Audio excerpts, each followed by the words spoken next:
کل وضو کے سنتوں کے بارے میں ہم نے پہلی چیز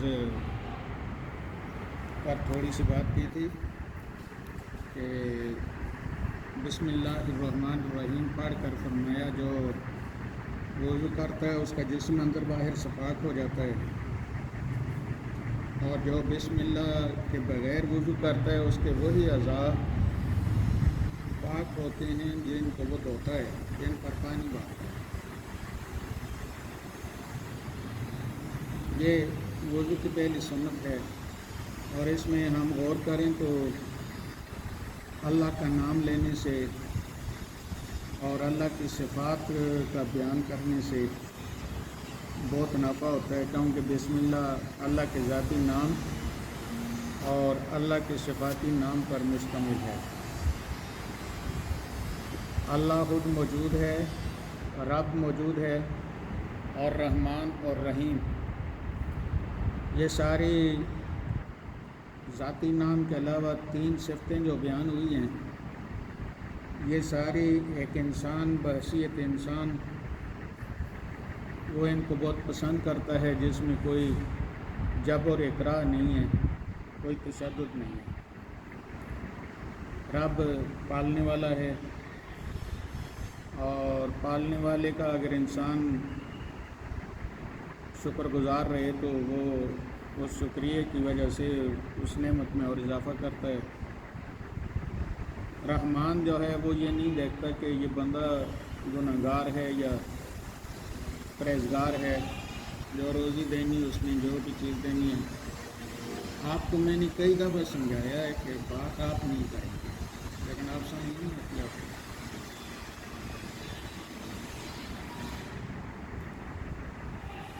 اور رحمان اللہ کے بغیر کوئی دوسرا نہیں ہو سکتا۔ رحمان اللہ کی صفات خاصہ میں سے ہے، مختصہ میں سے ہے، اور رحمان اس کو کہتے ہیں جو اس کا انکار کرے، جیسے انڈیا کے ہندو سارے مشرک ہیں اور سکھ ہیں، عیسائی ہیں، یہودی ہیں، مرزائی ہیں، شیعہ ہیں، جتنے بھی مردود لوگ ہیں، ان کو روٹی بھی دیتا ہے، ان کو پانی بھی دیتا ہے، ان کو بچے بھی، کوئی چیز روکی نہیں ہے۔ کوئی بھی دوسرا مخلوق ہو تو وہ شاید اس کے اس حرکت سے اس کو جو چیزیں مل رہی ہیں وہ روک دے، لیکن اللہ نہیں روکتا، اس لیے وہ رحمان ہے۔ اللہ کے علاوہ کوئی رحمان نہیں ہے۔ یہ جو عبد الرحمن نام ہوتا ہے اور لوگ اس کو رحمان کہتے ہیں، یہ کفر کرتے ہیں، یہ بندہ ہے، رحمان نہیں ہے، یہ رحمان کا بندہ ہے۔ لوگ غنی کہہ دیتے ہیں، سوائے عثمان غنی کے باقی کسی کے لیے غنی کا لفظ اس کی اجازت نہیں ہے، غنی اللہ ہے۔ اللہ نے اپنی کتاب میں فرمایا، کافروں نے کہا کہ ہم اغنیاء ہیں اور اللہ فقیر ہے، تو اللہ نے فرمایا میں نے آپ کی بات سن لی اور نوٹ کرا دی ہے۔ میں آپ کو پوچھوں گا کہ میں فقیر ہوں اور آپ غنی ہیں، اس کا آپ کو جواب دینا پڑے گا۔ اللہ کبھی بھی فقیر نہیں ہو سکتا، اللہ کی شان میں اور قدرت میں یہ بات ہے ہی نہیں۔ اللہ غنی ہے، بادشاہ ہے۔ عثمان غنی کو اللہ نے خود، صدیق کو صدیق، فاروق کو فاروق، اور عثمان کو غنی، اور علی کو اسد اللہ، یہ اللہ نے خود القابات دیے ہیں، یہ کسی کے دیے ہوئے نہیں۔ جس طرح حضرت خالد بن ولید کو سیف اللہ کا خطاب اللہ نے خود دیا ہے۔ تو رحمان جو ہے وہ اللہ تعالیٰ کی صفات میں سے خاص صفت ہے۔ اللہ تعالیٰ کی صفات دو طرح کی ہے۔ ایک اللہ تعالیٰ کی صفات وہ ہیں جو حادث ہیں، جو پہلے نہیں تھی، بعد میں ضرورت پڑنے پر وہ ہوئی ہیں۔ مثلا جس وقت مخلوق نہیں تھی، اللہ خالق نہیں تھا، صرف اللہ تھا، کوئی چیز پیدا نہیں کی تھی، تو اللہ خالق نہیں تھا۔ جب اللہ نے نبی پاک صلی اللہ علیہ وسلم کے نور کو پیدا فرمایا، یہ پہلی دفعہ تھا۔ حدیث پاک ہے، حدیث قدسی ہے کہ میں ایک مخفی خزانہ تھا، اللہ تعالیٰ نے چاہا کہ میں پہچانا جاؤں، تو میں نے اپنے محبوب کے جوہر کو، جس کو حقیقت محمدیہ کہتے ہیں، اس کو پیدا فرمایا۔ اس وقت سے اللہ خالق ہے۔ جب رزق کھانے والا پہلے کچھ بھی نہیں تھا تو رازق نہیں تھا، رزق کھانے والے پیدا ہوئے تو اللہ رزاق ہے، رازق ہے، رزاق ہے۔ اس لیے جس کا نام عبد الرزاق ہو تو اس کو رازق کہنا کفر ہے، اور محمد رازق نام رکھنا شرک ہے۔ محمد رازق نہیں، اللہ رازق ہے۔ اللہ کا نبی رازق نہیں ہے، رازق اللہ ہے۔ اس لیے اس کا نام محمد رزاق رکھ دینا، محمد رازق رکھ دینا، محمد اکبر رکھ دینا، یہ اجازت نہیں ہے۔ ہمارے اس ہزارے میں محمد اکبر بہت ہیں، محمد اکبر نہیں ہے، اللہ اکبر ہے۔ اس لیے اس بات کا خیال رکھا جانا چاہیے۔ تو اللہ رب العزت کی وہ صفات، ان کو حادثہ کہتے ہیں، عقیدے میں پڑھایا جاتا ہے، سارے مسلمانوں کے عقیدے میں ہے، شرح عقائد میں لکھا ہوا ہے۔ یعنی پہلے ابتدا نہیں ہے، صفات کی انتہا نہیں ہے۔ پھر مخلوق کو جب پیدا کیا تو جو مخلوق کی وجہ سے اللہ کی صفات بنی ہیں وہ ہمیشہ۔ دوسری صفات ہیں حادثہ کے مقابلے میں ازلی ابدی۔ اللہ ہمیشہ سے رحیم ہے اور کریم ہے اور خبیر ہے اور رحمان ہے۔ یہ ساری چیزیں وہ صفات ہیں اللہ کی جو مخلوق تھی یا نہیں تھی، ازلی ابدی ہیں، جیسے اللہ کی ذات ہے، جیسے اس کی شان ہے۔ تو رحمان اللہ کی صفت ہے، یہ کسی اور کا نہیں ہو سکتا۔ اس لیے عبد الرحمن کو رحمان کہہ دینا، یا اس طریقے سے رحمان میڈیکل لکھ دینا، یا اپنے کاروبار چمکاندے رہنا اللہ کے، یا دین کی وہ چیزیں جو مہر یا پتہ نہیں کیا کیا لکھ دیتے ہیں لوگ، جاہل ہے۔ غوثیہ کتب خانہ، یہ نہیں لکھنا چاہیے، کیونکہ یہ کوئی تمہاری دنیا کمانے کے لیے نام نہیں ہے۔ رحیم نام ہے، رحیم، رحیم اللہ کا اپنا بھی ہے، صفت ہے، مشترک صفت ہے، لفظاً ہے، جو معنی میں ہے اس کے اشتراک سے شرک لازم ہوتا ہے۔ جیسے اللہ نے اپنے حبیب کو قرآن پاک میں رؤوف اور رحیم فرمایا، اللہ خود بھی رؤوف اور رحیم ہے، لیکن رؤوف اور رحیم جیسے اللہ ہے ایسے نبی نہیں ہے، اور جیسے نبی ہے ایسے اللہ نہیں ہے، کیونکہ صفت موصوف کی ہوتی ہے تو صفت موصوف کے مطابق ہوتی ہے۔ موصوف اللہ ہے تو صفت اللہ کی ہے، اور جیسے اللہ کی صفت ہے ایسے کسی اور کی کہہ دینا یہ کفر ہے اور شرک ہے۔ جیسے رؤوف اور رحیم اللہ ہے ایسے کوئی دوسرا نہیں ہے۔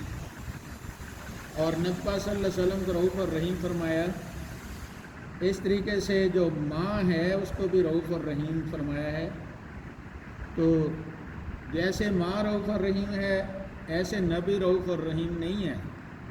نبی کا اپنا مرتبہ ہے، ماں کا اپنا ہے، اللہ کا اپنا ہے۔ اللہ خالق ہے، یہ مخلوق ہے، اور نبی نبی ہے۔ اور عام جو نبی نہیں ہے، نبی اور غیر نبی میں فرق ہے۔ اگر غیر نبی کو نبی کہہ دیا جائے تو آدمی کافر ہو جاتا ہے، اس لیے نبی کو بھی غیر نبی کی طرح کہہ دینا یہ بھی آدمی کافر ہو جاتا ہے۔ یہ اپنی اپنی جگہ پر ہیں، اور یہ بسم اللہ ہے، اور یہ بسم اللہ جب وضو سے پہلے پڑھی جاتی ہے تو فرمایا جسم کا اندر اور باہر سارا پاک ہو جاتا ہے. یہ اس وقت پاک ہو جاتا ہے اندر باہر جس وقت ابھی باقی وضو نہیں کیا ہے. باقی وضو کے بارے میں آج سرسری سن لیں کہ فرمایا منہ میں جب پانی ڈالتا ہے وضو کرنے والا تو منہ کے اندر کے سارے گناہ نکل جاتے ہیں. منہ کے اندر غیبت کا گناہ بھی ہے، چغلی کا بھی ہے، گالی گلوچ کا بھی ہے. سمجھ آ رہی نا؟ یہ اللہ کی مہربانی ہے کہ انسان دن کو پتہ نہیں کیا کچھ کرتا ہے، تو وضو کرنے کے لیے وضو کے لیے پانی ڈالتا ہے تو اللہ تعالیٰ منہ کے وہ گناہ معاف فرما دیتا ہے. یہ اس کی مہربانی ہے. جیسے کوئی چیز داغ لگتا ہے دھو دیتے ہیں، وغیرہ اگر داغ پر اور داغ لگتے رہیں تو پتہ نہیں قیامت کو ہم جواب دے سکیں یا نہ دے سکیں. اس لیے فرمایا جب منہ کے اندر پانی ڈالتا ہے وضو کرنے والا تو منہ کے سارے گناہ معاف ہو جاتے ہیں. اور جب آدمی ناک میں پانی ڈالتا ہے تو ناک کے اندر کے سارے گناہ معاف ہو جاتے ہیں. اور جب آدمی منہ دھوتا ہے تو چہرے کے اندر جتنے بھی گناہ ہیں وہ اللہ کی مہربانی سے نکل جاتے ہیں. آپ کو یہ بات ذہن میں رکھنی چاہیے کہ پہلے فرمایا ہے کہ بسم اللہ پڑھ کر جو وضو شروع کرتا ہے تو اس کا جسم اندر باہر سے پاک ہو جاتا ہے. یہ اللہ کی مہربانی ہے کہ ایک چیز ہو چکی ہے پھر بھی اس کے لیے اوپر اللہ تعالیٰ نے اپنی رحمت اتنی کی ہوئی ہے کہ اس میں مزید سوال ہی پیدا نہیں ہوتا. جو 5 وقت وضو کرے، 2 وقت کرے، 3 وقت کرے تو اس کے جسم میں گناہ رہ جائیں، اگر وہ اس کو نہیں مانتا تو وہ مسلمان ہی نہیں ہے. تو آپ پر مجھ پر اللہ کی مہربانی ہے کہ 5 وقت ہر نماز کے ساتھ تازہ وضو کرنا چاہیے. لیکن اگر اتنا ٹائم نہیں ملتا یا ایسے وضو رہتا ہے تو چلیں، کوئی ضروری نہیں ہے. لیکن فرمایا وضو پر اگر وضو کرتا ہے تو اس کو ڈبل ثواب ملتا ہے. کوئی بات فضول نہیں ہے. چہرے کے سارے گناہ نکل جاتے ہیں. حتیٰ کہ فرمایا کہ یہ آنکھوں کے جو یہ بال ہیں ان کے اندر کے گناہ نکل جاتے ہیں، آنکھوں کے اندر سے گناہ نکل جاتے ہیں. اور جب وہ ہاتھ دھوتا ہے تو اس کے کوہنی سمیت تو اس کے ہاتھ کے اندر کے سارے گناہ نکل جاتے ہیں. ہاتھوں سے غلط کام ہوتے ہیں، جو بھی ہوتا ہے بہرحال یہ گناہ نکل جاتے ہیں. اور اس طریقے سے جب سر کا مسح کرتا ہے تو سر کے جتنے بھی گناہ ہیں، بال جتنے ہیں ان میں جو گناہ ہیں، جو چیز بھی ہے وہ سب پاک ہو جاتا ہے. اور فرمایا پاؤں جب دھوتا ہے ٹخنوں سمیت تو پاؤں کے سارے گناہ نکل جاتے ہیں. یہ سارے گناہ یہ پورا مسلم شریف کی بخاری شریف کی یہ حدیث یہ بتاتی ہیں کہ اللہ بہت مہربان ہے. 70 ماہ سے زیادہ پیار کرنے والا جو حدیث میں ہے اس کا مظاہرہ ہے باقاعدہ. تو ایک وضو کرنے سے اس کی سرسری چیزیں ہم نے دیکھی، باقی چیزیں ہم کل دیکھیں گے کہ کتنے نفع ہیں اس کے. تو آپ یہ اندازہ لگائیں کہ ہمیں تو باقاعدہ وضو ہو بھی تو پھر وضو کرنا چاہیے کہ اتنا نفع ہے. اور آپ دیکھتے ہیں وضو کرنے کے بعد آدمی کی تھکاوٹ دور ہو جاتی ہے، آدمی حشاش بشاش ہو جاتا ہے. فرمایا کہ وضو کرو کیونکہ قیامت والے دن وضو کے اعضاء چمکیں گے اور اس چمک میں اضافہ کرو. کامل وضو جب آپ علماء سے سنتے ہیں جو حدیث پاک میں ہے تو وہ کامل وضو بسم اللہ کی وجہ سے ہوتا ہے. یعنی جو چیزیں دھونے میں، منہ میں پانی ڈالنے سے، ناک میں پانی ڈالنے سے، کانوں کا مسح کرنے سے، گردن کا مسح کرنے سے اور پاؤں دھونے سے جو گناہ رہ سکتے ہیں وہ بسم اللہ پہلے ہی ان کو ختم کر دیتی ہے. اس لیے بسم اللہ پڑھ کر وضو کرنا اور اعضاء کا دھونا، اور یہ جتنا میں نے آپ کو بتایا ہے کہ منہ میں پانی ڈالنے سے، منہ دھونے سے، ناک میں پانی ڈالنے سے، یہ ساری احادیث ہیں، الگ الگ مستقل احادیث ہیں.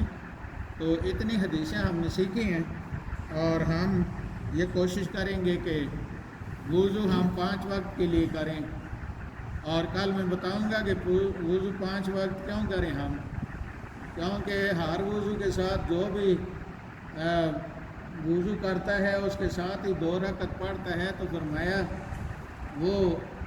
وہ جنتی ہے اور جنت میں چل رہا ہے، وہ جنتی ہے۔ تو یہ کل ساری حدیث ہم دیکھیں گے، اور زیادہ ٹائم میں آپ کا نہیں لیتا۔ اللہ تعالیٰ ہماری اس حاضری کو قبول فرمائے، آمین۔ الحمدللہ رب العالمین والعاقبۃ للمتقین والصلاۃ والسلام علی رسولہ محمد وعلی آلہ وآل بیتہ وذریتہ اجمعین۔ ربنا آتنا فی الدنیا حسنہ وفی الآخرۃ حسنہ وقنا عذاب النار وادخلنا الجنۃ مع الابرار یا عزیز یا غفار یا رب العالمین۔ رب اجعلنی مقیم الصلاۃ ومن ذریتی ربنا وتقبل دعاء ربنا اغفر لی ولوالدی وللمؤمنین یوم یقوم الحساب رب ارحمہما کما ربیانی صغیرا۔ وصلی اللہ تعالیٰ علی خیر خلق محمد وعلی آلہ وصحبہ اجمعین برحمتک یا